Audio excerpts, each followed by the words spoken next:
Hello, ഇന്ന് ഞാനൊരു മുരിങ്ങക്ക കൊണ്ടുള്ള നല്ലൊരു കിടിലൻ റെസിപ്പിയാണ് കേട്ടോ കാണിക്കുന്നത്. അതിനുവേണ്ടി ഞാനിവിടെ ഒരു 3 മുരിങ്ങക്ക ഇതുപോലെ കട്ട് ചെയ്ത് വെച്ചിട്ടുണ്ട്. ഇനി നമുക്ക് ഓരോ മുരിങ്ങക്കയും ഒരു പകുതി വെച്ചിട്ട് ഇതുപോലെ ഒന്ന് കീറി കൊടുക്കണം. അപ്പോൾ നല്ല ഉപ്പും എരിവും പുളിയൊക്കെ നല്ല പിടിക്കും കേട്ടോ നമ്മുടെ മുരിങ്ങക്കയിൽ. ഇനി നമുക്കൊരു മൺചട്ടി വെച്ച് കൊടുക്കാം. അതിലേക്ക് ഒരു 1.5 ടേബിൾ സ്പൂൺ വെളിച്ചെണ്ണ വെച്ച് കൊടുക്കാം. വെളിച്ചെണ്ണ ചൂടായിട്ട് വരുമ്പോൾ 1/2 ടീസ്പൂൺ കടുക്, അതുപോലെ തന്നെ കടുകൊന്ന് പൊട്ടി വരുമ്പോൾ ഒരു 1/2 ടീസ്പൂൺ ചെറിയ ജീരകം കൂടി ഇട്ട് കൊടുക്കാം. ഇനി ഇതിലേക്ക് ഒരു സവാള ചെറുതായിട്ട് അരിഞ്ഞത്, അതുപോലെ തന്നെ പച്ചമുളക്, കുറച്ച് കറിവേപ്പിലയും കൂടി ഇട്ട് കൊടുക്കാം. എന്നിട്ട് ഇത് നല്ല ഒന്ന് വഴറ്റിയെടുക്കാം. ഇനി നമുക്കിതിലേക്ക് 2 പഴുത്ത തക്കാളി വേണം, അതൊന്ന് മിക്സിയിലിട്ടൊന്ന് അരച്ചെടുക്കണം. അപ്പോൾ നമ്മുടെ സവാളയ്ക്ക് നല്ലപോലെ തന്നെ ഒന്ന് വഴറ്റി വന്നിട്ടുണ്ട്. ഇനി ഇതിലേക്ക് നമുക്ക് ഒരു 1/4 ടീസ്പൂണോളം മഞ്ഞൾപ്പൊടി ഇട്ട് ചേർത്ത് കൊടുക്കാം.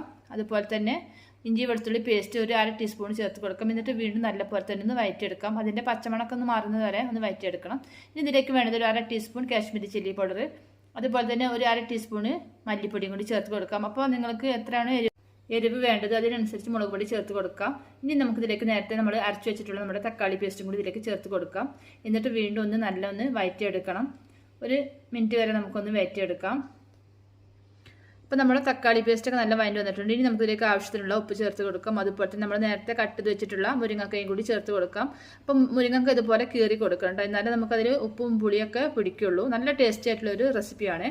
അപ്പോൾ നമുക്ക് വീണ്ടും ഒന്ന് വഴറ്റിയെടുക്കാം. ഇനി ഇതിലേക്ക് നമുക്ക് ആവശ്യത്തിനുള്ള വെള്ളം ഒഴിച്ച് കൊടുക്കാം. നമ്മുടെ മുരിങ്ങക്ക വേവുന്നതിന് ആവശ്യത്തിനുള്ള വെള്ളം ഒഴിച്ച് കൊടുക്കാം. അപ്പോൾ ഒരുപാട് വെള്ളമൊന്നും വേണ്ട, നല്ല തിക്കായിട്ടുള്ളൊരു റെസിപ്പിയാണ്. ഇതിലേക്ക് ആവശ്യത്തിനുള്ള ഉപ്പും കൂടി ചേർത്ത് കൊടുത്ത് നമുക്കൊന്ന് അടച്ചു വെച്ചിട്ടൊന്ന് വേവിച്ചെടുക്കണം. അപ്പോൾ നമ്മുടെ ഇടയ്ക്ക് ഒന്ന് അടപ്പൊക്കെ തുറന്നിട്ടൊന്ന് ഇതുപോലെ ഒന്ന് ഇളക്കി കൊടുക്കണം, അടിയിൽ പിടിക്കാതെ പോലെ. അപ്പോൾ നമുക്കിതിലെ വെള്ളമൊക്കെ ഒന്ന് വറ്റി വരാൻ തുടങ്ങിയിട്ടുണ്ട്. ഇനി നമുക്ക് ഒന്നും കൂടി ഒന്ന് അടച്ചു വെച്ചിട്ടൊന്ന് ഇതിലെ വെള്ളം നല്ലപോലെ ഒന്ന് വറ്റിച്ചെടുക്കണം. അപ്പോൾ കറക്റ്റ് ആയിട്ടുള്ളൊരു പരിവായിട്ടുണ്ടോ. അപ്പോൾ നല്ല ടേസ്റ്റ് ആയിട്ട് നമ്മുടെ ഈ മുരിങ്ങ കൊണ്ടുള്ള സൈഡ് ഡിഷ് ഇവിടെ റെഡി ആയിട്ടുണ്ട്. അപ്പോൾ ചോറിൻ്റെ കൂട്ടത്തിൽ മാത്രം മതിട്ടോ, നല്ല ടേസ്റ്റ് ആയിട്ടുള്ള ഒരു റെസിപ്പി ഉണ്ട്. എല്ലാവരും ഒന്ന് ട്രൈ ചെയ്ത് നോക്കണേ.